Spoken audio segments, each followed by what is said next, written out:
Hello বন্ধুরা, good morning. আমি তোমাদের বন্ধু চৈতালি চলে এসেছি। আজকে হলো মঙ্গলবার, মানে টুইসডে। তো টুইসডেতে কি রান্নাবাড়ি করছি সারাদিন সেটাই তোমাদের সাথে শেয়ার করব। তো প্রথমে ভাত বসিয়ে দিয়েছি, লাল শাকটা কুচিয়ে ধুয়ে নিয়েছি। তো লাল শাকটা ভাজতে গিয়ে দেখলাম দুটো বোতলেই তেল শেষ।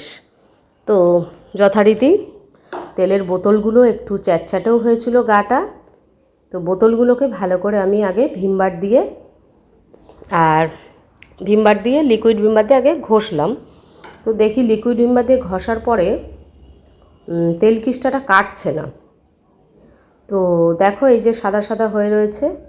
তো সিপ ক্লিন, যেটা খুব সুন্দর তেল কেটে যায়, তো সিপ ক্লিন দিয়ে আমি রান্নাঘরে টাইলস বলো বা যে কোনো জিনিস পরিষ্কার করি।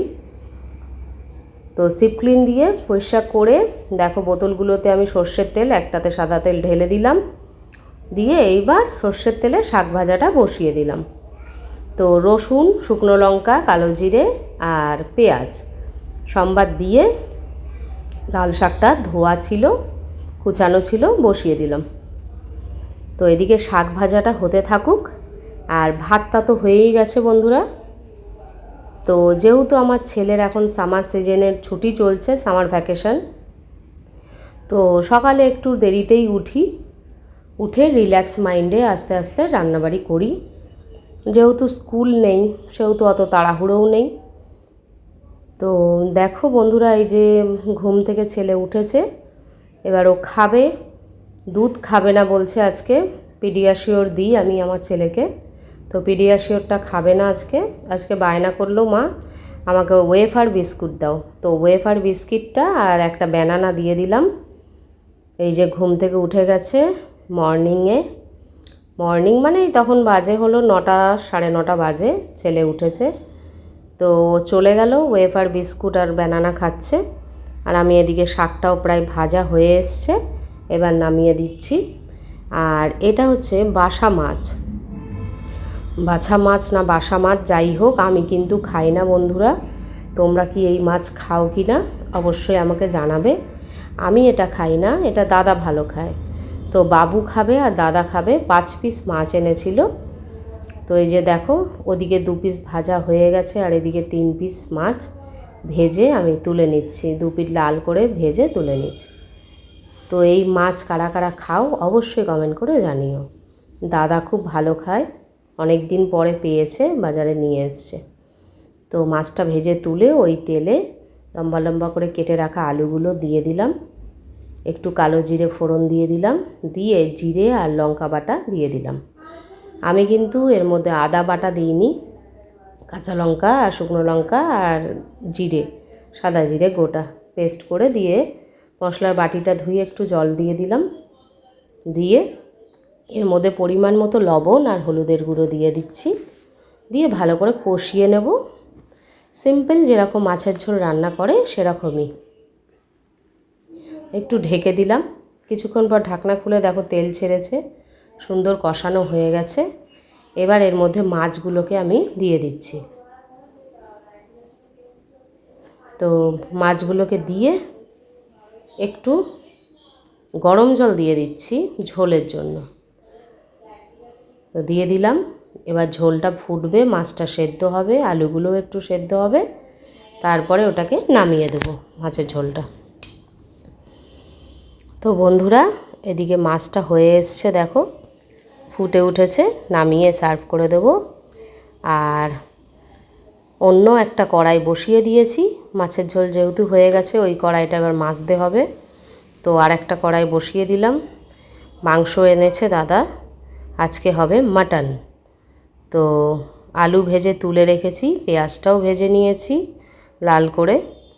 এবার যে খাসির মাংসটা এনেছে সেটা দেওয়ার আগে আজকে কিন্তু আমি মশলাটাকে কষিয়ে নেব। আমি কিন্তু অন্য দিন খাসির মাংস মেখে তারপরে পেঁয়াজ ভাজার মধ্যে দিয়ে দিই, আজকে আবার অন্য রকম একটু করলাম। আমি কি মশলা দিয়েছি বলে দিই। আদা জিরে, জিরে দিইনি, আদা দিয়েছি, কাঁচা লঙ্কা, শুকনো লঙ্কা, রসুন, ব্যাস এটুকুই দিয়েছি। আদা রসুন আর পেঁয়াজ তো ভেজে দিলাম, আর এদিকে নুন হলুদ দিয়ে দিলাম, কাঁচা লঙ্কা শুকনো লঙ্কার পেস্টও দিয়ে দিয়েছি। তো ঢেকে ঢেকে কিছুক্ষণ কষিয়ে নেওয়ার পরে এরপরে আমি অ্যাড করে দেবো যে ধুয়ে রাখা মাটনটা। এই যে দিয়ে দিলাম মাটনটা, এবার দিয়ে আরও কিছুক্ষণ ভালো করে কষতে থাকবো। তো যতক্ষণ না সুন্দর তেল ছাড়ে, কষাটা সুন্দর হয়ে যায়, ততক্ষণ কিন্তু আমি কষতে থাকবো। তো বন্ধুরা, কেমন গরম তোমাদের ওদিকে অবশ্যই জানিও। আমি তো রান্নাঘরে রান্না করতে করতে প্রচুর ঘেমে গেছি, প্রচুর গরম লাগছে, কিন্তু তা সত্ত্বেও রান্নাটা তো করতেই হবে, যেহেতু আমাদের হাতেই পরিবারের দায়িত্ব। ঠিক আছে, তো রান্না না করলে আমরা সবাই খাবো কি?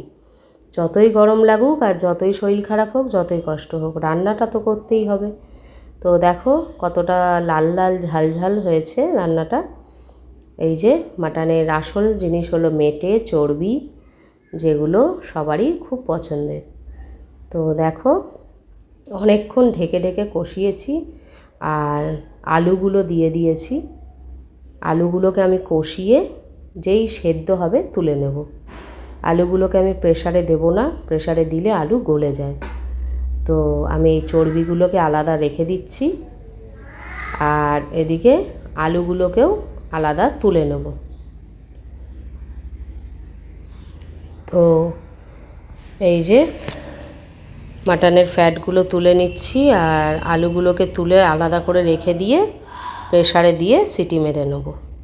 তো 2 থেকে 3টে সিটি মারব, মাংস পুরো সেদ্ধ হয়ে যাবে সুন্দর। আর একটু গরম জল হালকা দিয়ে দিলাম, দিয়ে একটু ঢেকে আমি ফুটিয়ে নেব, নিয়ে আলুটাকে তুলে আলাদা করে নেব। আগেই বলেছি আলু প্রেসারে দেব না। তো এই যে আলুগুলোকে এবার তুলে নিচ্ছি, হাতার সাহায্যে আলুগুলোকে সবকটা তুলে নেব।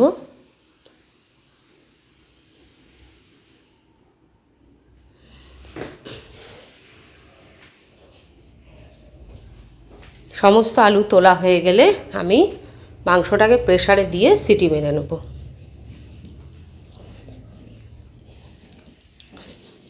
তো আমাদের তো মঙ্গলবার দিন কি রান্না হলো তোমাদের সাথে শেয়ার করলাম। তোমরাও কি কি রান্না করলে অবশ্যই জানিও। আর আমার এই রান্নাগুলো তোমাদের কেমন লাগলো বন্ধুরা, অবশ্যই কমেন্ট করো, লাইক করো, শেয়ার করো, চ্যানেলটাকে সাবস্ক্রাইব করো নতুন বন্ধুরা। আর আমার যারা পুরনো বন্ধু আছো সবাইকে আমার তরফ থেকে অনেক অনেক ভালোবাসা, আমার ভিডিওটা শেষ পর্যন্ত দেখার জন্য। আজ আসি, ভালো থেকো, টাটা, বাই বাই।